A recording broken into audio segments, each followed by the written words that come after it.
Welcome to the LeaderTreks Youth Ministry Trainingcast with Doug Franklin, where we help youth workers like yourself be intentional. Welcome to the LeaderTreks Youth Ministry Trainingcast. My name is Doug. And I'm Taryn. And we just did it backwards because normally we do it on this side and that side, and we just took the last 5 minutes to adjust the camera. But we think it's going to be worth it because I'm going to get to be the one driving the conversation, asking you questions, meaning of life, where's the Garden of Eden? I've got a lot of questions. So I'm ready. I'll be asking the questions. No, today we're actually going to talk about adult volunteers and about actually orientation versus activation. And you might think to yourself, wait a minute, I've never heard of activating adult volunteers. I've always heard of orientation though. Orientation is good, activation is great. And we're going to kind of tell you the difference in those two things and how do you do those things. Orientation is, this is the youth room. We have youth group at 7 o'clock on Tuesday night. We don't drive with kids of different sex and all those kind of rules. That's orientation. But oftentimes that is not enough to be transformational in the life of a student. And so we actually need to move to activation. What we see is that some churches do no orientation. More churches than ever are doing orientation, but hardly any churches are doing activation. And activation is what actually makes an adult volunteer effective in ministry. And then hear this, when they're effective in ministry, they stay longer than 1 year. They do. Because a lot of adults that aren't trained properly, don't know why they're there, don't have a purpose, and don't see any impact of them spending time, spend 1 year in a youth ministry. But adults that have impact and influence will stay a season. And some of the crazy ones will stay 20, 25 years. A lot. And that's pretty awesome. And that's kind of what we want. So, okay, Taryn, how do we move from orientation to activation? I'm going to give us 3 steps today. And again, this is taking our adult volunteers from just knowing about the youth ministry to actually knowing how to lead in the youth ministry. First step is we need to move from interested to invested. Now that sounds interesting, but I have no idea what you're talking about. I'm really glad you asked. Seriously, I don't have any idea what you're talking about. I think, Doug, a lot of volunteers would claim that they're interested in the youth ministry. After all, they signed up. They said yes. But I don't know how many volunteers would describe themselves as invested. And the reason why, most oftentimes, is that they don't know the vision of the ministry. They can't buy into something that they don't know. So I'm interested. I'll show up on Wednesday night. I'll do my thing on Tuesday night. But until I know the vision of what I'm supposed to be doing, it's really hard for me to be invested or go above and beyond. And we actually just shot a training cast about this topic of vision and creating a vision statement. So our recommendation is to pop back over one episode, take a look at that, because your volunteers are going to have a really hard time buying in if they haven't heard from you, the youth worker, why they should invest, what impact the Lord could have through them. I see this all the time in the churches that have me in to do evaluations. They'll have adult volunteers that are interested. In other words, they show up once a week, maybe put in an hour, and they don't ever go beyond that. They don't call kids at home. They don't go to a football game, a basketball game, a concert, or a drama. They're not really interested in what takes place with the students outside of the church world. And so the effectiveness of the youth ministry is pretty much activities. We do activities. We say we have adults that care, but we really have chaperones that just enforce rules. And that does not lead to any investment because it never gets into a relationship that you can really invest in. And really, adults are in there because they want to see lives changed. So I'm actually on board with that one. That one's really, I think, true. And if you've got a youth ministry that maybe isn't as effective as you want, see about what the commitment is from your adult volunteers. And I know what you're going to say. You're going to say, my adult volunteers are too busy. I know that. But we all make priorities for what is important to us. We really do. And I live in a community, a suburban Chicago community where everybody is super busy, but I always ask my adults for a deep commitment because life change is worth it. Life change for the sake of Jesus Christ is worth it. And so it may be that in your orientation, you're asking them for too little. And in activation, you can ask them for a whole lot. I used to say to my adults all the time, this is going to take way more time than you think. It's going to cost you way more money than you have, and it's going to be way more worth it than you can ever imagine. And I think that was an important message to give them so that they would move into investment.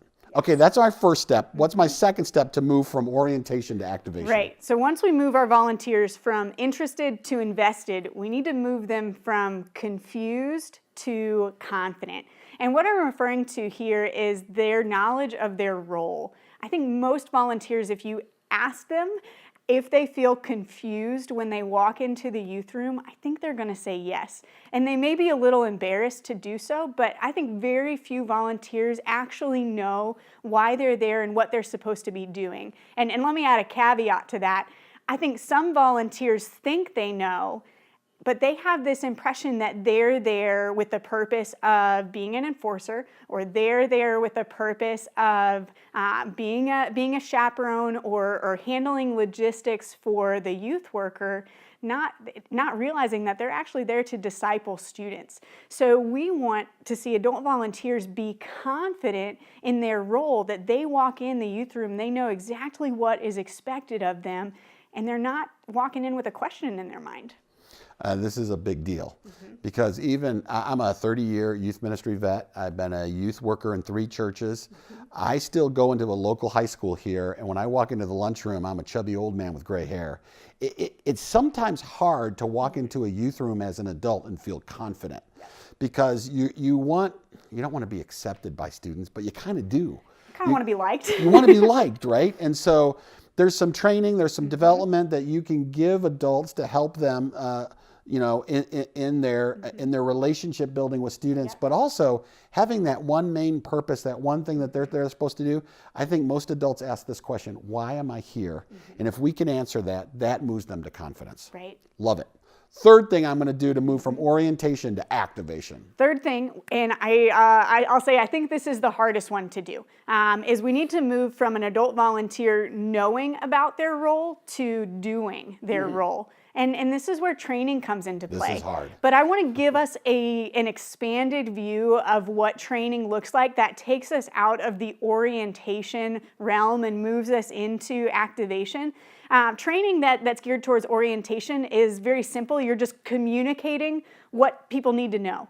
But again, we're still in the area of knowing until we actually ask an adult volunteer to practice a skill that maybe we want to teach them, or until we evaluate and debrief the night at youth group. They're probably not going to transfer that knowledge into action. I took Spanish growing up, and it was always the scariest moment when you would have a conversation group, because you would have to actually do the things that you said you could do. You would actually have to speak the language that you said you were learning. And I want to see us make that same jump in terms of training for our adult volunteers. There's kind of a 3-step process that I look at when I want to create a training plan for an adult volunteer.